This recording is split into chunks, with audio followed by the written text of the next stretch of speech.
Hello, everyone. Welcome back. We are back, the Eye of the Storm podcast. So I'm just going to pass it over to my friend Danny G. Please, Danny, let the people know what we're going to be discussing. So we're recording this towards the end of June, so close to the midpoint of the year. And like last year, we thought we would talk about what movies have been like so far in 2026, what our three favorite movies that we've reviewed in the year so far have been, and what we think of how things are going to go for the rest of the year. So before we launch into our top three movies, are there any honorable mentions? Anything that didn't quite make your list, but that you almost wanted to include or that deserves a mention? I'm going to give a honorable mention to Project Hail Mary. Thinking about it, it may or may not be, or it should probably be top three. But I don't know, the ones that actually made the top three were more personal cinema experiences that I enjoyed a little bit more than Project Hail Mary. And I think Project Hail Mary, whilst like still being like really good, a really exciting space adventure. One of the first times I actually cared about one of those like puppet animal things that they introduced into the movies and something that had like genuine feelings and stuff like that. The relationship between that and Ryan Gosling's character in the movie was great and had like lots of great laughs. Solid cinema experience, but just didn't quite make my top three in terms of movies that I like really enjoyed for the year. So I'd give it to that. For me, I'm going to give it to Wasteman. At first, it wasn't my top three, but then I easily moved it out the top three once I realized the movies that came out this year. So it will probably be top four, top five. Wasteman was really good, man. I think this was one movie which I genuinely felt for the character. So my emotional connection to the main character was probably the strongest out of all the movies that I've watched this year, which you'll be thinking, well, then how is it not in your top three? Because obviously there's a multitude of things that makes a great movie. I'm not saying this wasn't a great movie. This was a really good movie. It's just I think the other three were better. So yeah, I'm just gonna. I'll definitely say Wasteman is definitely. It's hard to watch at times, gritty, and it feels real. Even though I've never been in prison, but it feels like a biopic slash documentary at the same time, mixed with obviously it being actually like a action-packed film. So I'll definitely say it's got a good blend of realism as well as fiction. So definitely one to watch if anyone hasn't watched it yet. Yeah, so Project Hail Mary does not make my top three either, and I've not seen Wasteman. But for me, there's just a whole bunch of movies that get close to the top three, but not quite getting there. One of them is Obsession, which deserves a mention for reaching a box office multiple of about 350 at the time of recording, and it's still going. That's an incredible success. Before you even start going into how it's an original story, it's a non-franchise story. It's from a first time director who is under 30 as well. This is just one of those movies that more or less comes out of nowhere, hits a nerve, and just has this massive success. Even though I think it's a quite flawed movie by itself, it just as a story, it's just undeniable how successful this movie has been and how impactful it is. So that's definitely deserves a shout out. Also, The Bone Temple, which I think is one of the best zombie movies in a long time. Better than 28 Years Later. Maybe the best in the franchise, but certainly the most sophisticated in terms of what it's talking about and about its characters. And it does not make my top three either, but that's mostly because it's a really crowded field at this point, 6 months into the year. And I think if I made a top five, The Bone Temple would definitely be in there. But it doesn't quite make it. But I think it's an underappreciated movie. I think I see a lot of people dismissing the movie, and I think there's a lot going on in that movie. So there's a whole bunch of movies that are really quite good this year that don't quite reach my top three. And I think last year coming up with that list was a lot easier, I think. I actually forgot about the Bone Temple and that it came out this year for whatever reason. I was kind of like reviewing Yeah. what we'd watched. For whatever reason, that's what back in January. Now, actually, would that have I been think February, yeah, but like a few months ago, yeah. Yeah, it's quite a few months ago actually. But no, I kind of concur with your opinions on it and like how you felt about it.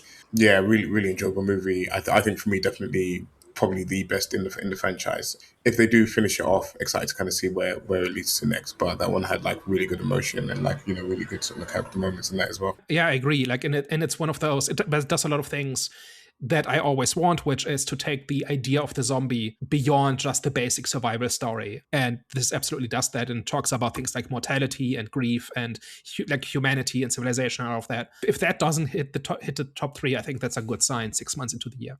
So moving on to our top three, what's in your third place of movies we've talked about this year? I would say for me, it would be.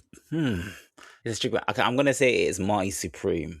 I almost forgot about this film. I had to look through the view tickets that I've bought on the app, And for some reason, I thought Marty Supreme came out in 2025, but luckily, I think it just was it January. I'm not too sure when it came. It was the first movie we reviewed in 2026.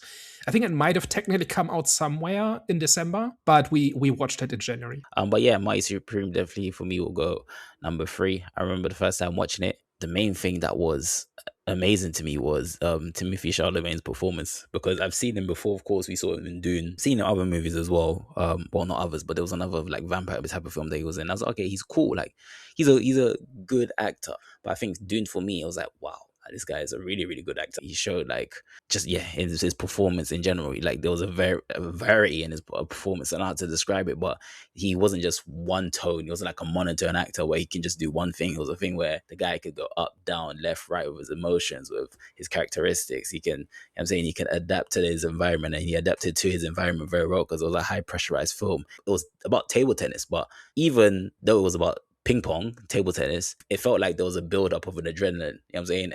And I think that was mainly down to his performance, as well as other things that were going on, because they were good additions in terms of like supporting characters and stuff. So they were really good as well. But I just think, yeah, for me, the main thing that stood out for me in that movie was Timothy Chalamet's performance. So for number 3, for me, I'm gonna give it to Marty Supreme. Hervey, what's your pick for third place? For my third place, I'm going to give it to How to Make a Killing. And again, my top 3 is more just kind of the vibes I had in the cinema and just kind of how much I enjoyed it on like first viewing, what kind of cinema experience it gave me. And How to Make a Killing was just, for me, it was like really exciting and it was really fun. I'm actually a big fan of kind of Glenn Powell in these type of roles where it's like, you know, like these like major blockbusters, but these kind of smaller movies where he's able to kind of do what he's able to do. He's like, you know, really charming, really sort of engaging as an actor in these type of movies. I quite liked some of the ridiculousness of some of the kills, of some of the characters, especially I can't remember the woman that was like blackmailing him, the girl that he knew from like very young. Some of the absurdity of kind of what was going on in the movie. I actually even quite like the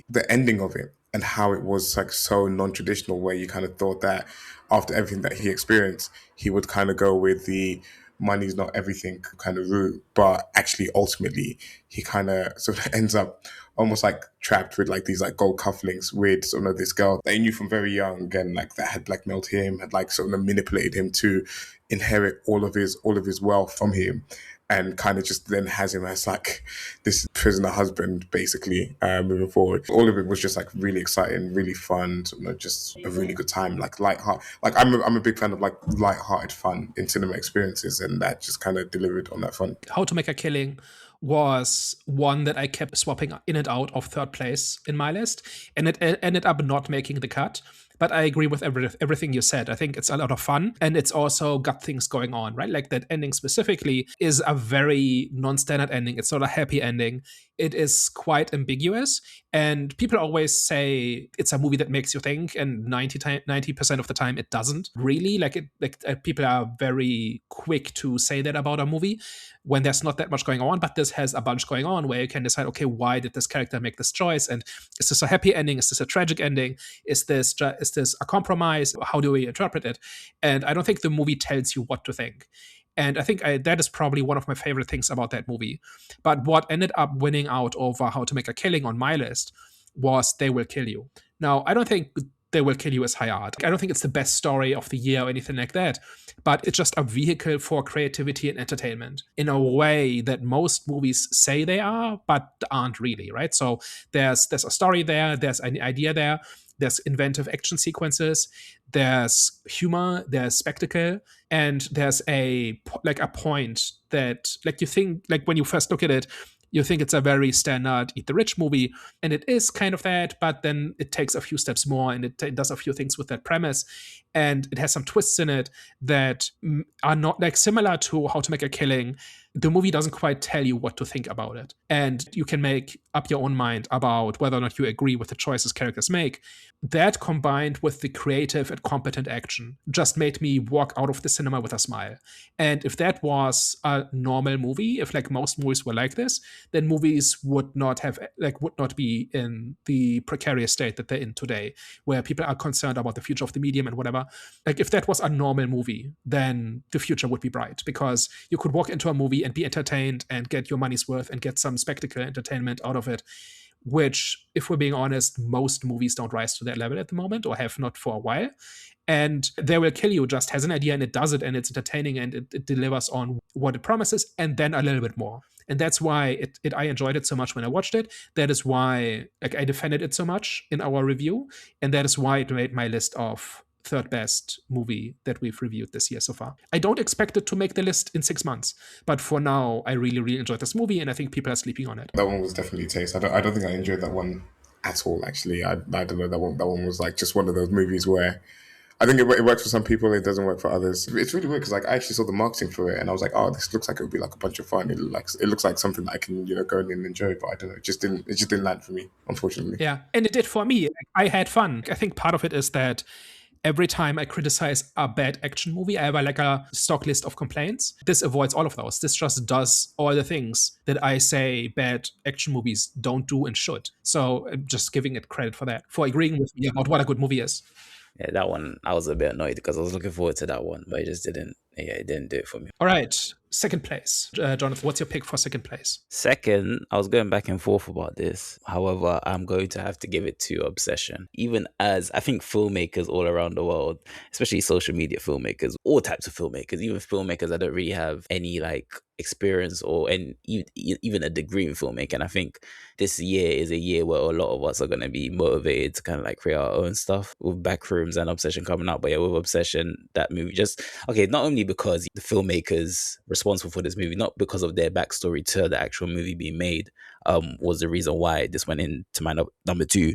I'll be honest with you, I just wasn't expecting it to be that good. I think it just kind of had like a fresh horror concept, but it was a very simple one, because kind of like the lore of the whole One Wish Willow, it has that sinister twist to be careful what you wish for trope. Do you know what I'm saying? So, and the way that they just executed that trope so perfectly, and it was like, I think Daniel, you mentioned it as well, it was kind of like a Gen Z, it was from like a Gen Z perspective. And I don't know if there's been a lot of Gen Z movies out there, but I think maybe the reason why a lot of people gravitated towards this film was because, it had that fresh Gen Z take.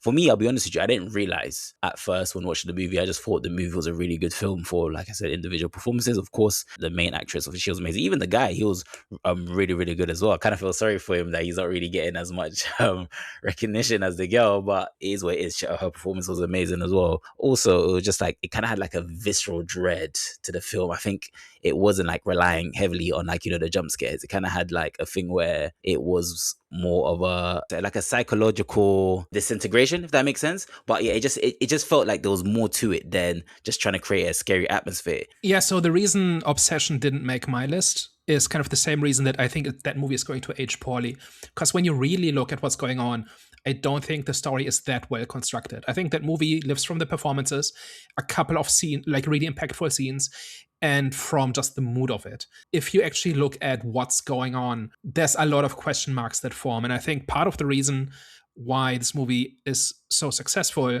and like it's overtaken Blair Witch Project at this point, and it's on track to overtake Paranormal Activity.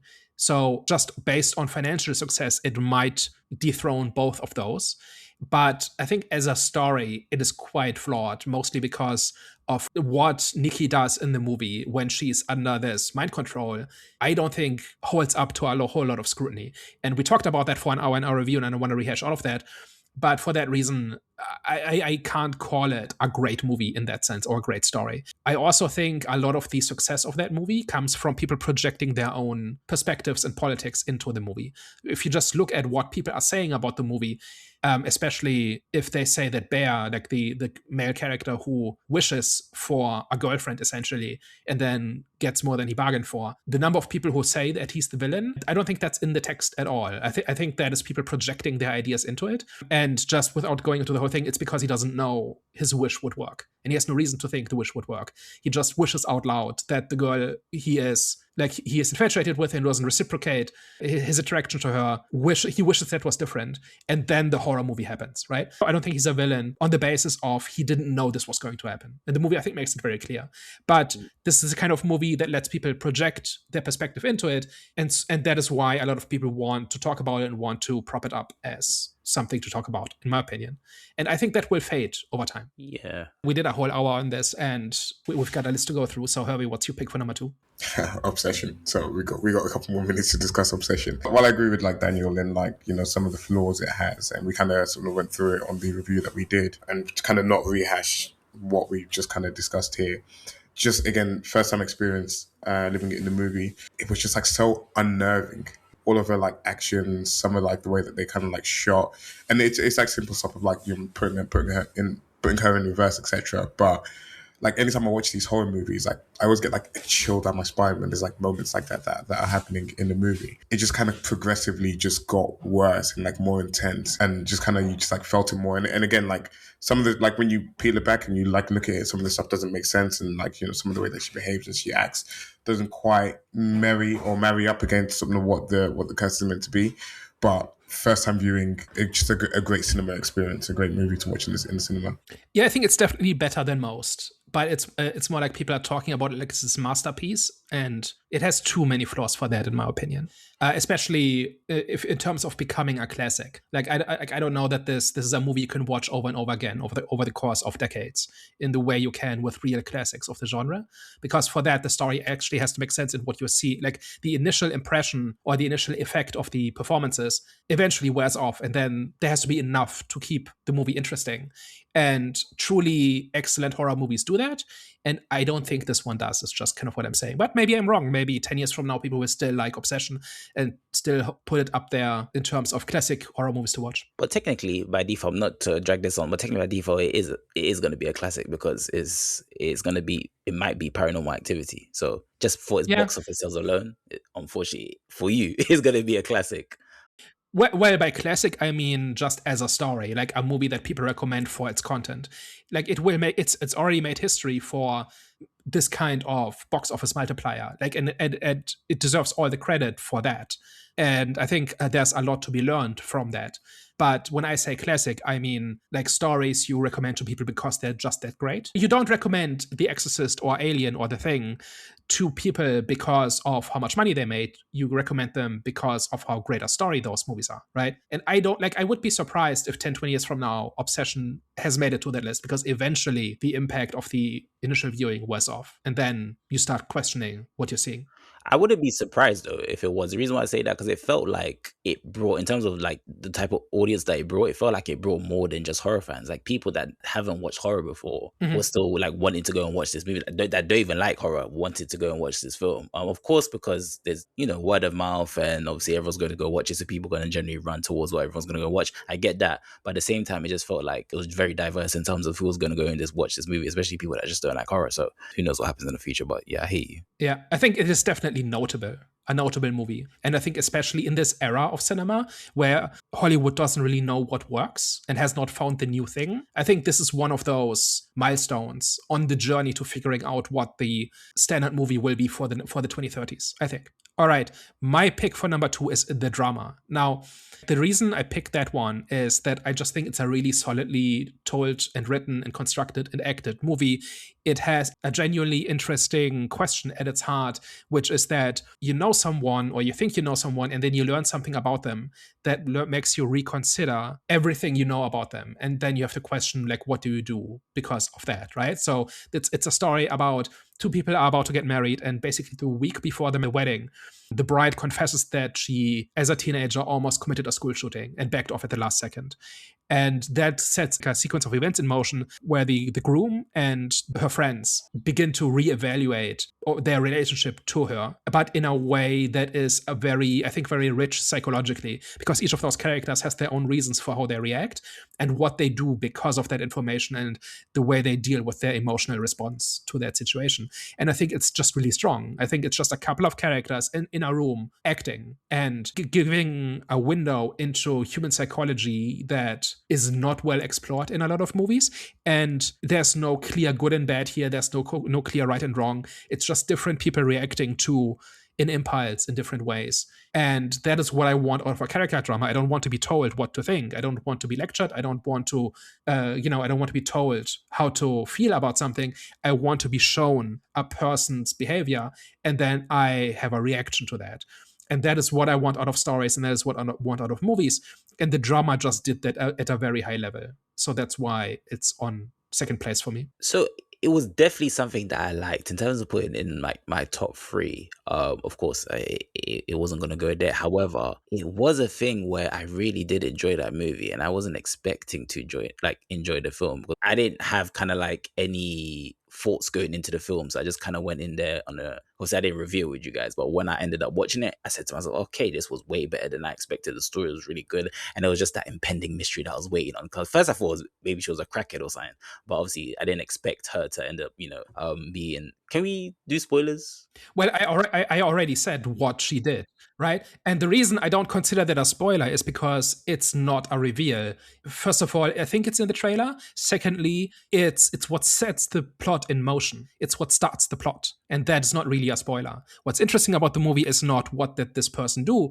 It's how should you react to somebody you care about having done something like that. That's the question the movie considers. Yeah, definitely. I wasn't gonna say that was. I was saying I was just even though there was an impending mystery which I was waiting on. I wanted to see, like you said, how the partner would have reacted, because this triggered me to even ask people like, what would stop you from going into a wedding? Do you know what I'm saying? There's always that dilemma. There's always gonna be that one thing where it draws the line for people, and obviously it makes you question: is unconditional love actually a thing? Because for me, I don't think unconditional love. The closest thing to unconditional love when it comes to humans is a mother's love. Of course, a father's love comes close second, but I think a mother's love is like the closest thing to unconditional love.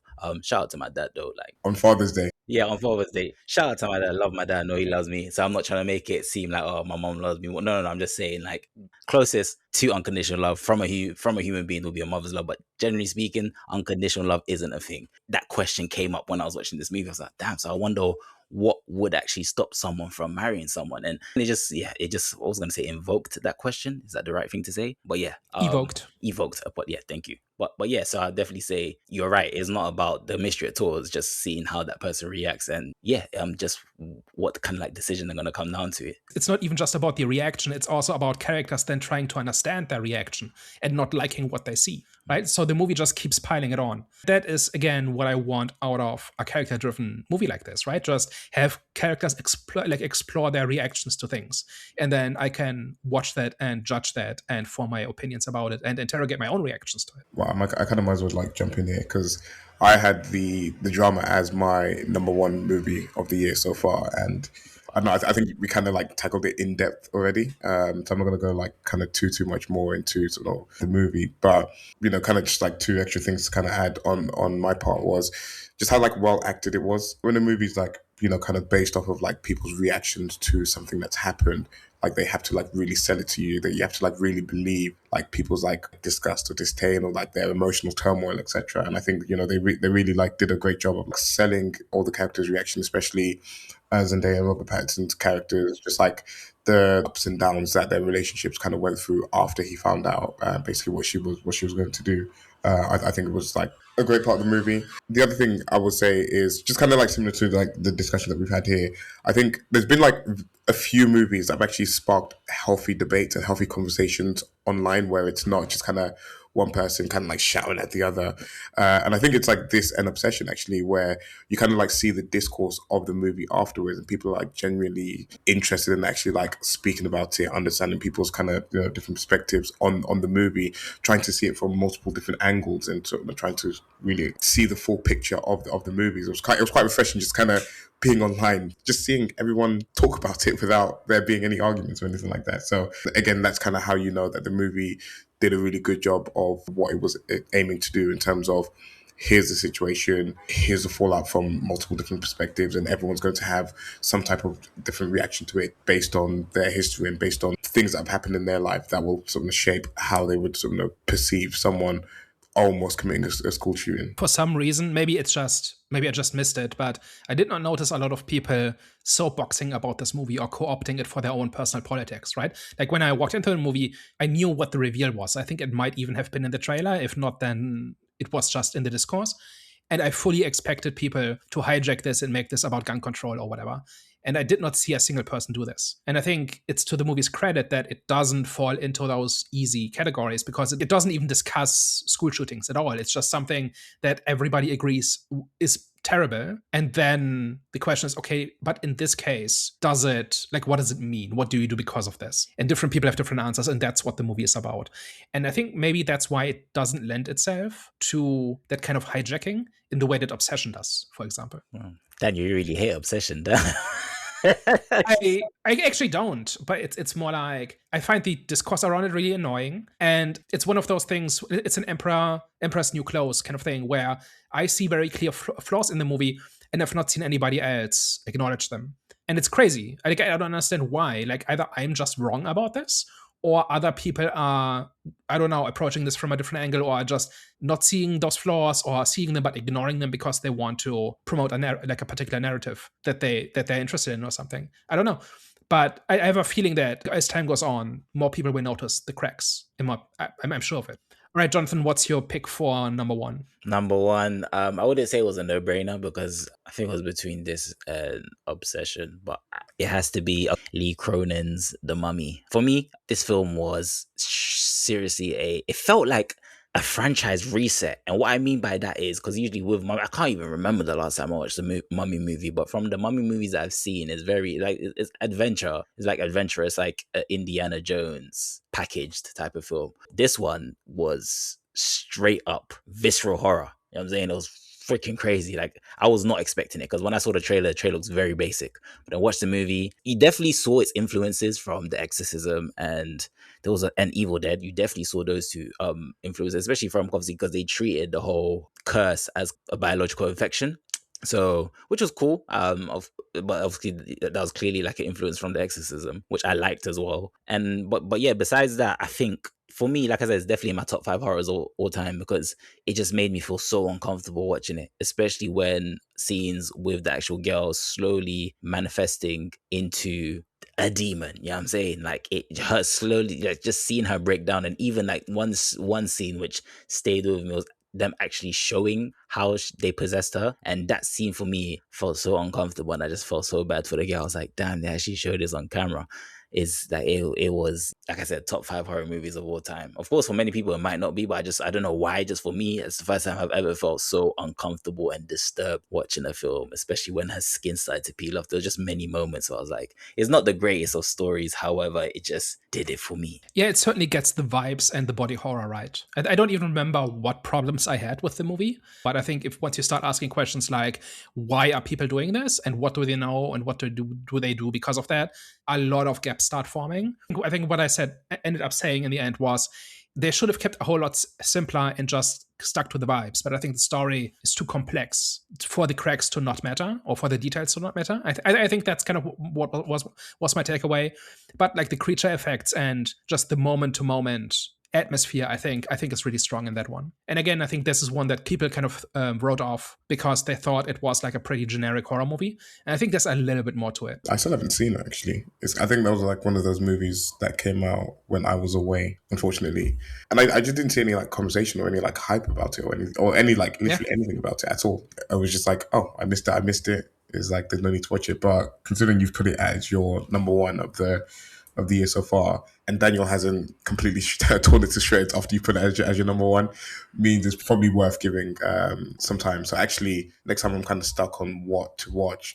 There's actually like a few that I actually need to catch up on. So even like Warfare from last year, I just haven't found the right moment or like been in the right mood to kind of watch that. But now it's like The Mummy and Warfare that I need to watch. We didn't talk about it. I think it came out in a weekend where there were it was a long weekend and 3 good movies came out. I don't remember what the other 2 were. It kind of got drowned out, but yeah, there's a really strong movie as well.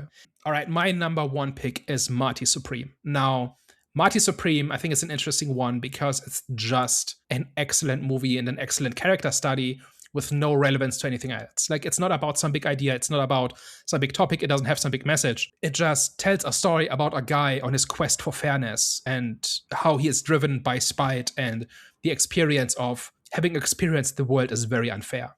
And that is what drives him to become the best table tennis player in the world in the 1950s.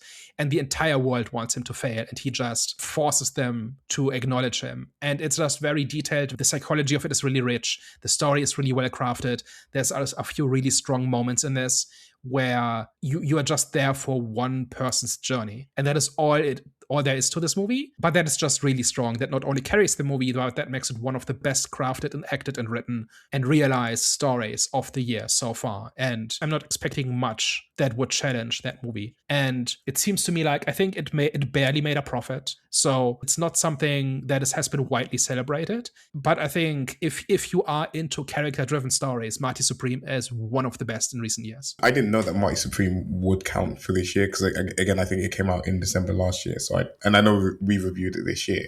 I didn't think it would count. If I knew it counted, that probably would be my number one as well. I think that again, just Timothée Chalamet, he just like has so much like charisma and like just like so much energy and just like demands your attention anytime he's on screen in like these movies. And yeah, it was just like such a strong performance that, again, like you said, that we're just like following this person and just like this is like one story which is like so irrelevant, but it's just captivating and you're just like there for every second of it. So big shout out to him. Yeah, man, he blended well with the environment and like the times that the movie was set in, and that's not easy to do. A lot of people, they can act like they're a character of that time rather than actually be that character of that time. And I think Timothy definitely was being. What's the actual guy's name? I forgot the actual ping pong player that he was playing. What's his name? Marty something. I don't even remember. But it's very loosely based on a real story. It's not very autobiographical. It kind of takes the major events from this guy's life and then just tells its own story. I don't think it advertised itself as here is the story of this guy. It's more like we have a story to tell to you about a guy who wants to make the world recognize him. Like, I think that is why I didn't criticize it for not getting the details right, because it never really pretended to. I think it's loosely based on a biography, which by itself is not that close. So it's more like a vehicle for a story about spite and justice and fairness. All right, so that's our top 3 movies in 6 months. We will do this again and see what the second half of 2026 has brought to us. In that spirit, what's your biggest hope for 2026? So we have a general idea of what movies are scheduled for the next 6 months.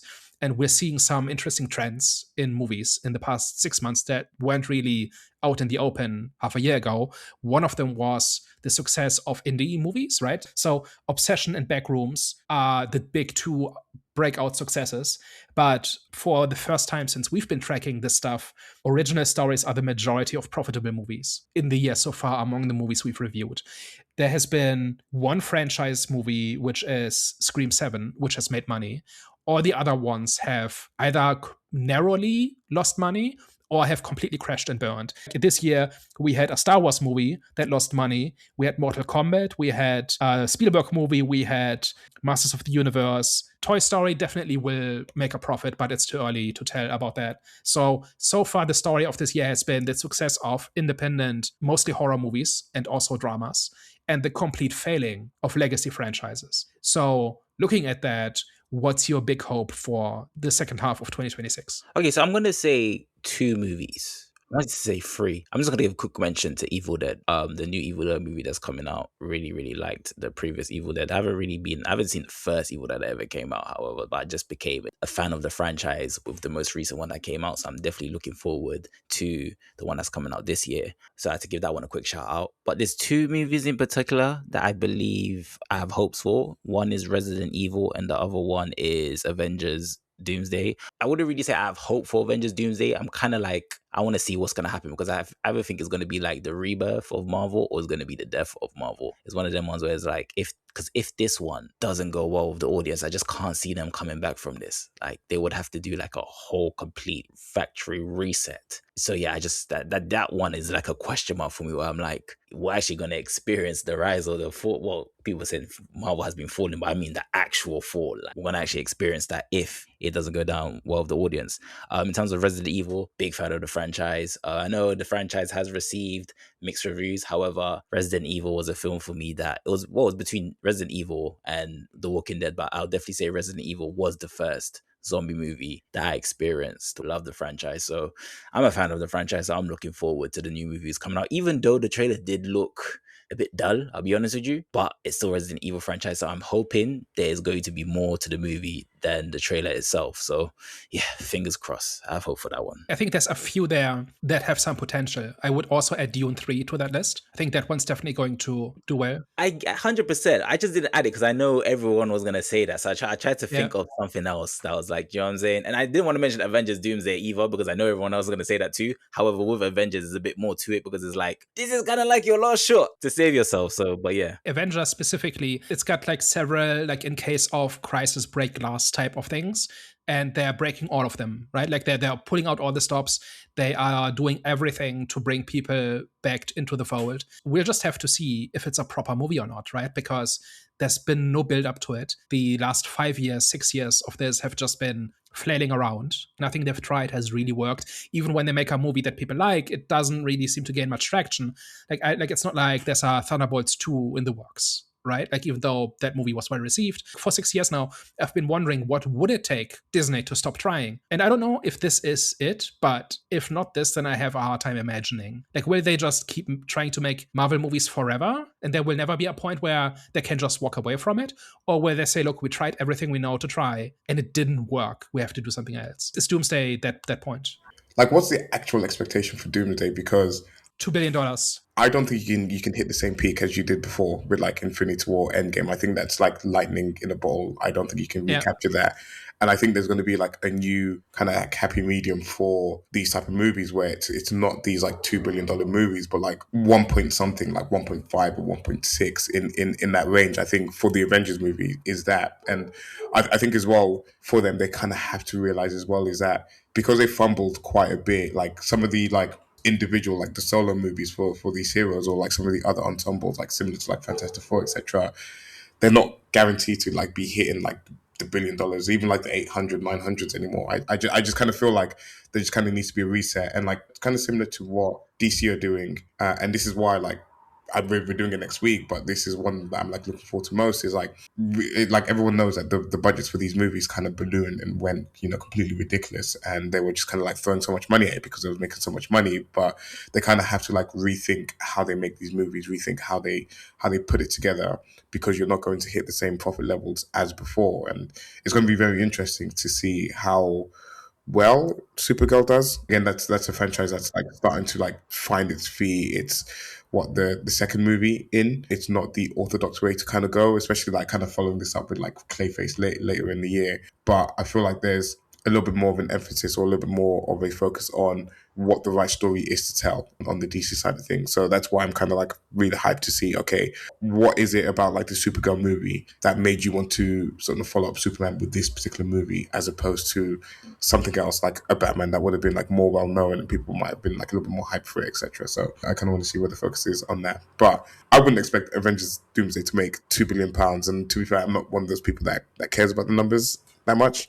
Or as much. I don't know. If it didn't make 2 billion, I wouldn't say that it was over. Maybe they might feel it, but I wouldn't see it as like it's completely over for Marvel. But then the question becomes, what does success look like for an Avengers movie in which Robert Downey Jr. plays Doctor Doom and Chris Evans is being wheeled out of his retirement home? Like, what is success, right? Is it just 2.5 times budget? Or is it something else? Like, if it makes less than $1 billion and it technically makes money, is that a success? But it's an Avengers movie. That would be failure. And that's why I said like around like the 1.5, 1.6. Because you have to like understand that like apart from Spider-Man has crazy motion for whatever reason. Like people just love Spider-Man.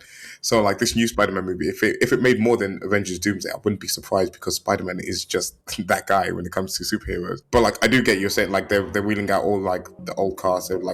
They're bringing into Fox characters from X-Men, etc. They're pulling out all of the stops for this. I still feel like you kind of like lost quite a few people on this train ride. Like a lot of people have like got off board, and I don't know how many of them are getting back on board for this new movie that's coming out. Especially when there hasn't been like a good lead up to Avengers Doomsday with sort of back-to-back movies setting things up, getting people excited. My concern is just that they've learned the wrong lessons, that they're just giving us the things we've wanted, which is give us Captain America back, give us Robert Downey Jr. back. And even with like Supergirl, Jason Momoa as Lobo has been fan casting for like 10 years. And now we're getting it. It feels a little bit pandering. Here's what you've been asking for all along. Please like us again. Like that's kind of what it feels like. From earlier reviews, it sounds like it works, but we'll see. Yeah, we'll see. We'll find out next week. But it seems to me like they're learning the wrong lessons again. Like if I was king of Disney or DC or whatever, I would tell people to make small character-focused movies that lean into the fundamentals of the superhero genre, because the cultural moment where a Captain Marvel movie can make $1 billion is just over, right? Or an Avengers movie is $2 billion guaranteed, is over. But what you can still do is make a solid superhero movie for like 120 million, 150 million, focus on the character, give us characters to care about, stories to care about, some spectacle that actually stands out and that actually is a proper made movie. Like one of the funniest, and I don't even know if this is true or not, like it's just something I read on social media, but apparently Tom Holland, when he did the Odyssey with Christopher Nolan, went back to Disney and said, hey guys, can we make a movie like that? Like with a script and stuff? It's really cool, and I want that to be true, because he like makes one proper movie, and he has this culture shock of this is what movie making is like if you're working with professionals. That confirms every bias I have about Disney, right, and about superhero movies and what's wrong with them. If you just boiled it down to its fundamentals, figured out what people actually like and have liked for 100 years about superheroes, and try to get back to, hey, why did Iron Man in 2008 work so well? Why did Spider-Man in 2000 work so well? Why did the X-Men in 2000 work so well? There's an answer for that, and we've not been leaning into that in like 6 years. And in my opinion, that's what you should be doing. And if Supergirl delivers on that, then I wish that movie best of luck. I'm skeptical, but it remains to be seen if they can pull this off. Yeah, Supergirl. I'm actually glad it's next week. I've been looking forward to that for quite a while. Just because the comic book that it's meant to be based on, Woman of Tomorrow or something like that, is meant to be. I'm not a comic book person, but from the conversations you see, it's meant to be like quite a heavy comic book, and it's meant to be like, you know, a really like famous one that everyone's kind of aware of. So just kind of see the adaptation of that, and just kind of see, again, knowing that they say that they're putting story first on their side. So we will see. Like this is going to be like proof in the pudding with Supergirl. But on just kind of like the flip side, when kind of Jonathan was saying about like he didn't want to mention Dune or Avengers because people will say it. With Dune, the reason I'm like hyped for it is it could solidify itself as the greatest trilogy of all time, in my opinion. Because like the first movie is like a great movie. The second movie for me is like 10 out of 10. Like it's near perfect. I know Daniel has issues with the ending, and I think with the third movie, I think it could just like really hit greatness, and it could really hit greatest trilogy of all time, where you just go from 1 to 3, and it's just near on perfect all around, basically. So kind of following on from how high I was from doing part 2, part 3 has a lot to live up to, and even if it comes out as like a 9 out of 10, I'd struggle to find more like a better trilogy of movies than the Dune movies. Yeah, it's been a while since we had a trilogy that actually held up and didn't fall apart in the last part, or didn't quite deliver on its promises. And I want that to just work. I just want this to be the 3 Dune movies that tell a complete story, that have their own take on that story. And maybe in 10 years from now, somebody will take another stab at it from a different angle. But this is Villeneuve's version of it. And I want that to work. And the trailer that we have so far is promising, but it still has to deliver, right? And I have questions about that, right? Like based on how Dune 2 ended and based on what happens in the book, right? In Dune Messiah, there are challenges that they need to overcome. And I think there's enough talent and dedication and passion in that project to have a really good shot, but they have to do it. And I really want them to stick the landing. That week might actually be the first week where we actually review 2 new movies on the same week. Because again, Avengers and Dune come out on the same day. Yeah. And I don't see a world where we kind of do one week and one the other week. One of them has to blink. Like one of them will move, I think. They kind of like double down on it. In like the marketing, etc., they've doubled down on it so far. That could help sales for them though, because I'm sure what's going to be coming out on social media all over the news, Dune against Avengers, I'm sure that's going to boost up sales. So many people would do like double viewings. Like I know I'm doing it. I might even do a triple viewing. I might go Dune, Avengers, and straight back to Dune on the very same day. I know that's my plan. I know people are like super hyped for it, so I say duke it out on the same day, man. I know Avengers will probably win. Avengers is like the more popular movie. It might not. We don't know, you know. Even even though I think the previous Dune finished on 700 million, I think it's built momentum now. And I think it's built, I wouldn't say a hardcore, die-hard fan base like the Avengers. However, I feel like there's a lot of interest in comparison to Avengers. Because like you said, Avengers hasn't assisted with any projects where we're excited about it. Whereas Dune, I feel like a lot of people are talking about this movie. You just have to look at the numbers for like the trailers. Like Avengers is still Avengers. Like at the end of the day, those movies have cracked billions of dollars for a reason, and Dune hasn't for a reason as well. Like Avengers is just Sure, Avengers got China and all of that. I think this could be the year. Especially if word of mouth, like I said, we've seen what word of mouth can do for Obsession. So if, like you say, this third movie is even a 9 out of 10, as well as word of mouth, let me just say from now on, if it is a good movie, then I believe it's going to hit the $1 billion mark. Remember, I said this 21st of what was it? June 21st of June 2026. I do think the two franchises are in a very different spot. Dune 3 is basically the capstone to a successful trilogy that started out as a little bit of an underdog, and then I think with Dune 2 really won people over, whereas Avengers is a franchise in decline trying to catch a falling knife. The perspectives and the trajectories are completely different, and the success criteria are completely different. And Dune has much less at stake. There's no further Dune movies lined up after this, right? Like this just has to stick the landing, whereas Avengers has to redeem the franchise for the next 10 movies. And if Avengers fails, then those 10 movies are in question and billions are in question. And Dune does not have that problem. It just needs to finish the story in a way that satisfies people. one more on the upcoming, because I know we're probably reaching the end of this. I haven't gone yet. Oh, you haven't gone yet? Okay, so I'll let you go off this one. The latest trailer for the Spider-Man movie is probably the most hyped I've been for. Again, like, Spider-Man has emotion. I've never, like, understood. Like, I liked Tobey Maguire's Spider-Man growing up. The Andrew Garfield one, I was like, yeah, they're cool movies. And the Tom Holland ones, they've been okay. Like, I actually don't think I've actually loved any of them. Even, like, No Way Home. Everyone tries to, like, put No Way Home in, like, conversations that it doesn't belong in. I don't rate No Way Home that highly as a movie, outside of like the nostalgia fest that it was. But what we kind of have, or what they've shown so far, I think is like the first time where I'm like, oh, like, I'm actually properly looking forward to a Spider-Man movie, and you know, it looks like it could be like really good, and it looks like they're doing something interesting with it that I'm going to enjoy. So that one, we'll see how that develops. Yeah, I never really got into the Holland Spider-Man movies. Like, they're fine, but they never really captured my imagination. But they're the only Marvel movies that are putting character first, right? Like, there's a very clear idea of what the Spider-Man is and what he's about. And that is just not true for the other Marvel movies of recent years. And for that reason, it might just be the one thing that keeps going. I don't know. So my biggest hope for 2026 is better franchise movies. So as of recording, pretty much all franchise movies of long-running esteemed franchises that run on name recognition have just failed as stories. And only Scream 7 has made money. Toy Story 5, it's the first weekend, so that one is going to join that list of franchise successes. Everything else has crashed and burned. Scary Movie. I think Scary Movie made a bunch of money too. But in terms of the ones we've seen, none of them have really been all that good, and they've all lost money. And I walked into each one of them hoping for this to be just good. I'm not cheering the demise of the legacy franchise. Like, all of these stories are things that are successful for a reason. They resonate with people for a reason. And they have in the past brought a lot of joy to a lot of people. And I'm not celebrating that we had a Star Wars movie this year and it just came, it went, and nobody cared. That is not something I'm celebrating.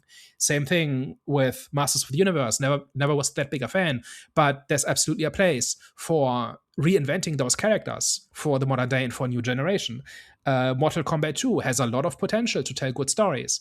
Just didn't. The list kind of goes on. There's a whole bunch of what's coming out this year. Resident Evil, Dune, Hunger Games. Like, there's a long list. There's a Focus movie coming out. They're not all just tired and has-been franchises, but a lot of them were clearly greenlit 2 years ago because it's a franchise that makes money. And like, I did not celebrate last year when Jurassic World was not that great a story. And I want all of these to be great stories. And I think they all have things in their DNA that allow them to be good stories. They're just being mishandled.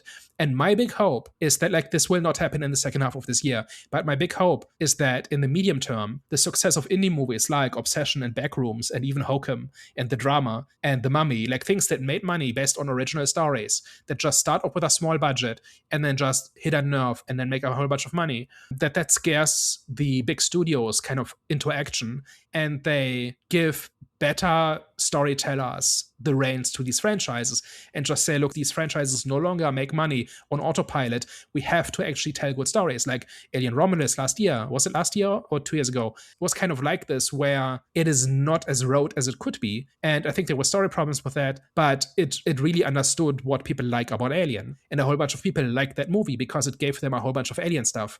In many cases, yeah, Jonathan, like that was one of your favorite movies of that year, right? So I'm just saying it can be done, and it hasn't been, especially this year, but also last year. I don't want franchises to hang around forever. Like when they're out of steam, they should just go away, and we should remember the good movies fondly. There's no reason for why we have to keep getting Star Wars movies in perpetuity if nobody has a story to tell. But I want them to try harder, and I want them to have better ideas and enable more talented people and more motivated and more driven people to tell actual real stories in those worlds, because we like those worlds for a reason. And this could be the tipping point at which all of those big franchises kind of just fizzle out and go away. And 20 years from now, people will be nostalgic for a different set of movies, like in the same way that not a lot of people today are nostalgic for 60s movies and 50s movies, right? Like at some point they kind of just go away, but I think they still have stories in them, like most of them. And I think the problem with those movies has never been that there are no stories to tell, but that the people making those movies are kind of hacks that don't care enough. This is not even about being real fans or whatever. Just be a proper storyteller. Just find a story to tell in that universe and tell it properly. That's your job. And for whatever reason, most franchise movies, by franchise, I mean like the big legacy franchises with the big names of the past couple of years, especially this year, have just not been that. They've kind of just been made by committee and just churned out for the sake of making another one. And I'm very happy to see that movies like that lose money, but I just want them to try harder in the future so that we get more good stories, not fewer. Something that kind of like falls into the middle of it, and we spoke about it a little bit earlier, was The Bone Temple, where I don't think it quite qualifies as like a legacy franchise, but it's a movie based on movies that have come from way before, and like the original was like in 2000 or something. But that's like a franchise where they're kind of still trying to push the boat. They're still trying to kind of like, find new stories or find new things within the universe to tell a story about. And again, I can't remember how successful that movie was, but in terms of an actual story and in terms of how well received it was, I think that one really kind of like captivated its audience with sort of what it was trying to do. And you just kind of have to try to keep pushing things forward, as opposed to, like you say, like, trying to rely on things that people remember, or like just thinking that because you put X, Y, and Z in a movie, people are going to sort of just come along and be happy with it. It's like, no, you're just like burning your audience every single time. The biggest one is just like Star Wars.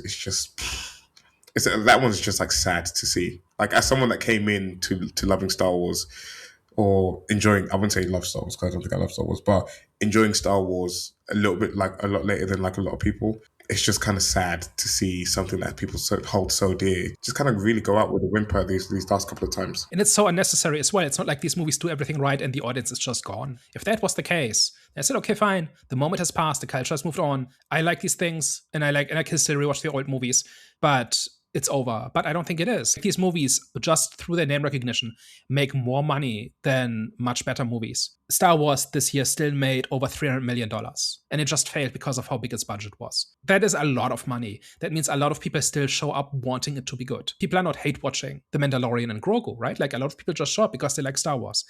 And if those people had been given a proper story, the world would be different, right? Like, it would just be a different case. But I think it is a new development that these movies are actually crashing and burning, because just a year ago, Jurassic World, I think that made money. Let me double check. Jurassic World made 4 times its budget. And that was not a great movie, completely phoned in. I didn't find anything interesting in that movie, but it still made a whole bunch of money because it's a Jurassic World movie. I love that film. Sorry, I just had to put that in there. But I don't think people looked at this impartially and said this is just a great story. I don't believe it. Even if you like that movie, it's because it's fine. Like, it does what you wanted out of it. But it's not an inspired direction to take the franchise in. Like, I don't think anybody would say that. That kind of movie still made money last year, and this year it doesn't. And maybe that's a fluke. Maybe that was just a couple of movies in the last three or 4 months. But I think it is a sign that you have to work a little bit harder for the audience. And that can just lead to better movies because the ones who don't will just fade away. You can only lose money for so long. Yeah, that's a great point. You have to work a bit harder for the audience, because that's what these franchises have been backing on, is the name of the actual film itself. And that's why they've been producing these mediocre scripts. I was praying for times like this, because it got to the point, especially with Avenger movie, where I said, I've had enough of this. Like, they're taking the piss out of me. They're literally taking the piss out of me, where they know I'm going to come to this film Literally. because it's a Marvel film. Yeah, it's a Marvel film. And that's why they're just going to literally produce a garbage scripts. I was just praying for the day where people stop going to them, so it forces them, it puts them in a corner and forces them to actually make good scripts. Yeah, and we'll see like if this is the beginning of the end, or if this is a turning point, or if this is just a blip. We'll see. Any other words about the first half of 2026, about the movies we talked about life in general? Now's your chance. Nah, I'll say just bring on the rest of what 2026 got to offer. My take is I'm not expecting very much. I don't think I'm looking forward to any movies outside of Dune 3. I'm just waiting to be pleasantly surprised. So do your worst. Yeah. All right, cool. All right, guys. Well, thank you very much for tuning in. If you reach this part of the episode, as always, we appreciate you rocking with us, checking us out, and just giving us a listen. As always, if you enjoyed our discussion and you liked what you heard today, you should probably tell a friend. And if you hated everything and you thought we were chatting a whole bunch of nonsense, then I hope you get stuck in a viewing watching Primate for the rest of the year. We are the Eye of the Storm podcast. All right, guys. We'll catch you next time. Au revoir. Ciao. I like Primate.